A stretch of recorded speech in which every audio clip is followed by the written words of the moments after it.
Ahad itu kesendirian Allah dengan zatnya, tiada bersamanya kecuali dia semata-mata.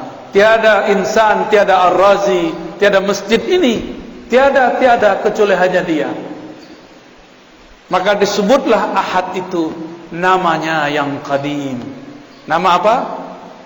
Qadim adalah masa sebelum adanya suatu masa, azali.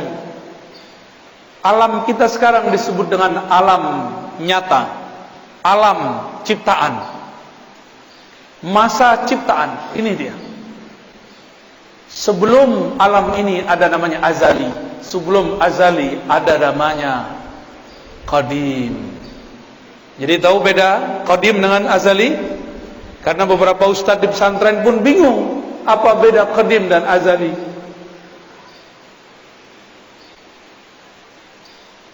Allah itu qadim, sebutannya ahad, hanya dia sendiri.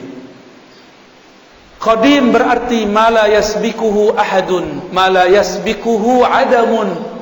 Allah yang tidak pernah tidak ada, tidak pernah tidak ada. Negatif kali negatif positif. Tidak berarti iya. Tidak pernah tidak ada berarti selalu ada. Negatif kali negatif positif. Itu makna dari qadim.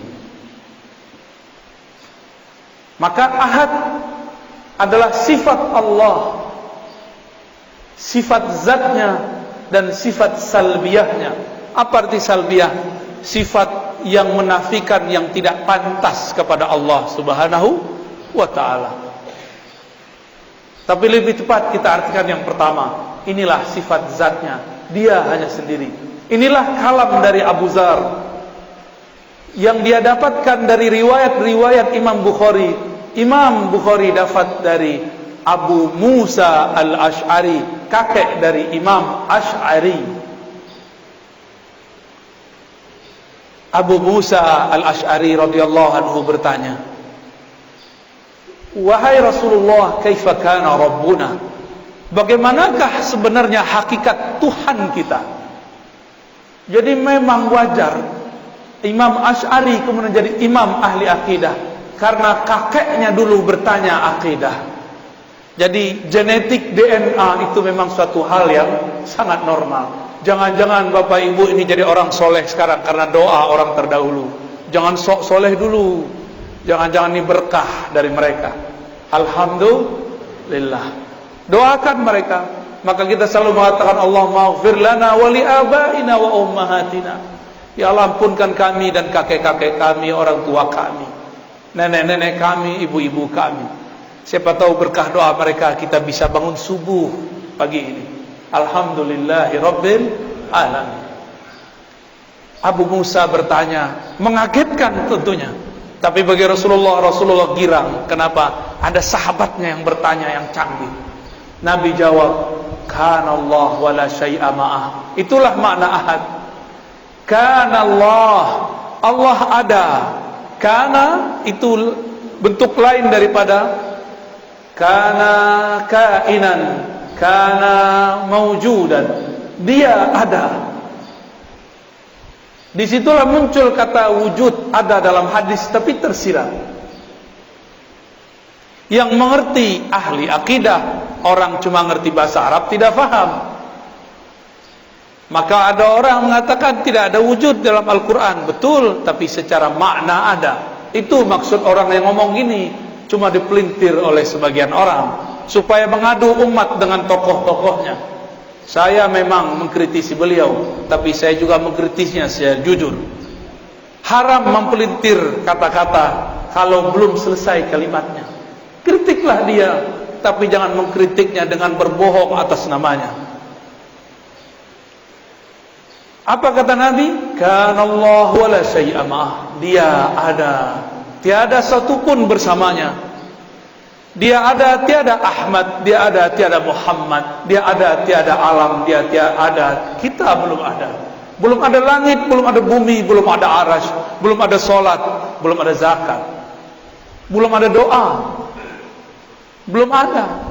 Dia sudah menetapkan dalam ilmunya yang qadim bahwa pada saat ini, detik ini, tanggal ini, hari ini akan ada orang berkumpul bercerita tentangnya, tentang ahadiyahnya, betapa bahagianya Allah, tersenyum Allah melihat orang yang menikmati nama-namanya disebut.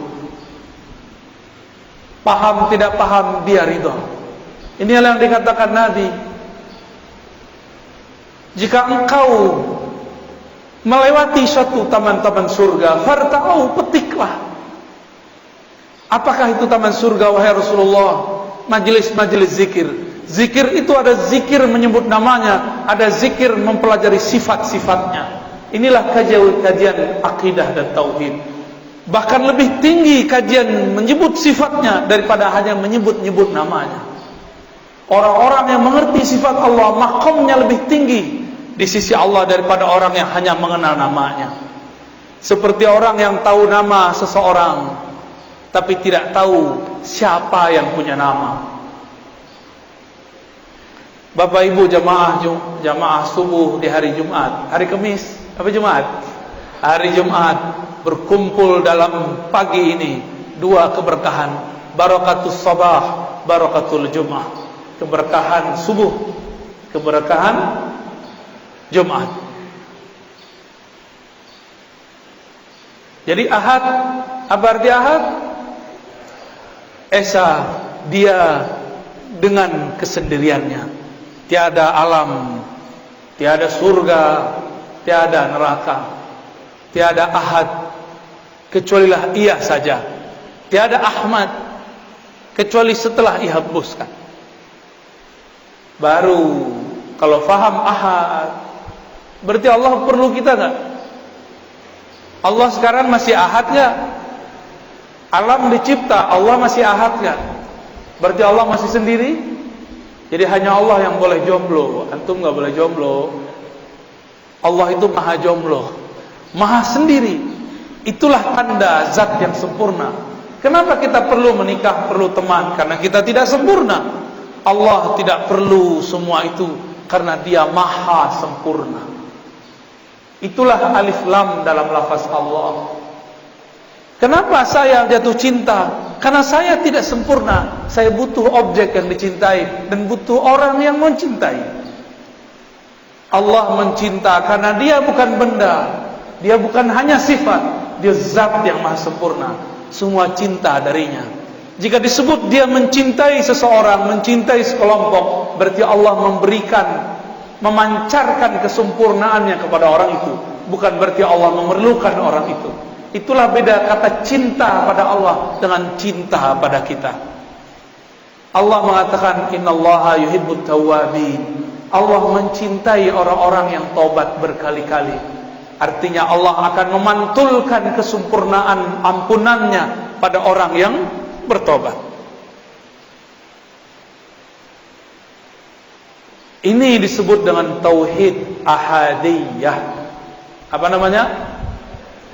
Disebut juga dengan sifat qadimiyah. Tauhidnya tauhid ahadiyah, sifatnya sifat qadimiyah. Selamat pusing.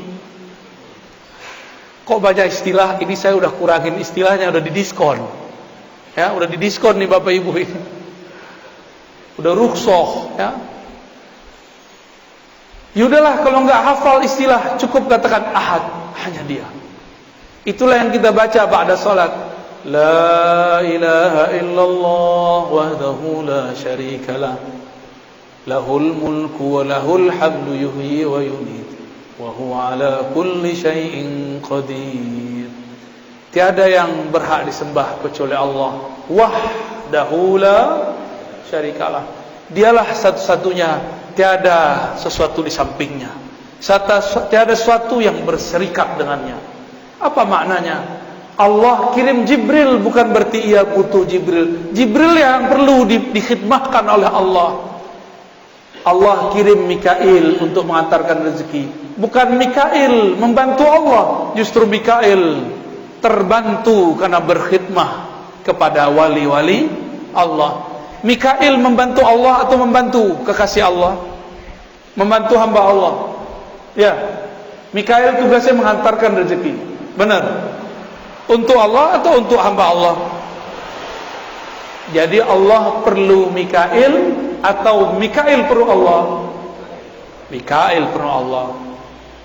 Maka jika disebut istawa al-ars, dia bersemayam di atas aras, bukanlah ia memerlukan aras, justru araslah yang memerlukannya.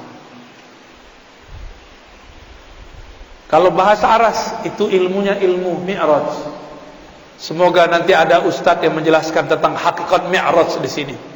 Maka akan faham apa makna aras. Aras bukan tempat tinggal, bukan tempat ia berada, karena dia sudah ada sebelum aras. Jika dia ada di atas aras, berarti sudah ada dualisme, satu dia, satu aras. Berarti syirik, batal ahadiyahnya. Ahadiyah ini nama lainnya tauhid uluhiyah. Maka tauhid uluhiyahnya kita berbeda dengan uluhiyah yang sebelah. Paham? Mereka tauhid uluhiyahnya Allah bersama aras. Allah di atas aras, berada di atas. Kita tidak. Karena sesuai hadis Bukhari, Nabi lebih faham daripada ente. Nabi ngomong, kana Allah wala syai'a ma'ah. Allah ada, aras belum ada. Maka sekarang dia tetap sendiri, karena dia sempurna, tidak berubah-ubah. Apa ciri-ciri sesuatu yang sempurna? Dia tidak berubah. Apa ciri-ciri sesuatu yang akan sirna? Dia berubah. Bapak dulu lahir udah ada uban, Pak? Belum, Pak ya? Maaf Pak ya, aneh tanya Pak ya. Lahir udah ada uban belum? Belum. Sekarang ada uban. Berubah gak? Dulu lahir segede ini gak? Sebesar ini gak? Lahir sebesar ini, rojol, emaknya langsung mati. Kenapa? Anaknya lebih gede dari emaknya. Mungkin pecah perut maknya kali ya. Wah, nggak mungkin. Kita lahir kecil, jadi balita, jadi anak-anak, jadi remaja, jadi dewasa, tahu-tahu sudah beruban, Pak. Saya sudah ada uban. Untungnya jenggotnya belum beruban, jadi belum ketahuan tuanya. Cuma sok-sok tua. Lihat Pak perubahannya, bercermin sesekali. Ya Allah. Aku dulu masih main kejar-kejaran sama temanku. Dulu masih berenang di kali, masih guling-guling di pasir, masih merengek kepada mak bapakku. Sekarang bukan aku yang merengek, anakku merengek, cucuku merengek. Aku sudah berubah ya Allah. Perubahan apa lagi ya Allah? Kalau sudah tua apa lagi? Dijemput nyawanya. Sudah siap belum? Tapi kalau sudah kenal ahad harusnya siap. Walaupun amal belum banyak, cukup katakan ya Allah, modalku satu, kul huwallahu ahad. Selamat Pak. Jadi nanti kalau mau bangun tidur, bangun dari alam kubur, katakan huwallahu ahad, huwallahu ahad. Malaikat bingung mau hisab. Ini orang udah sakar, udah mabuk berallah, bertuhan. Udahlah, biarin tidur aja lah ya. Temannya Allah, ahlullah, aulia Allah. Maka biasakan sebelum tidur baca qul huwallahu ahad. Biasakan bangun tidur baca Allahu ahad. Biar bangun tidur itu, kalau bangunnya nanti bukan di bumi ini, tapi bangunnya di alam barzakh, malaikat penunggu di alam barzakh hormat kepada kita. Wow, ada panglima, ada jenderal wali-wali Allah masuk ke tempat kita. Ayo kita sambut.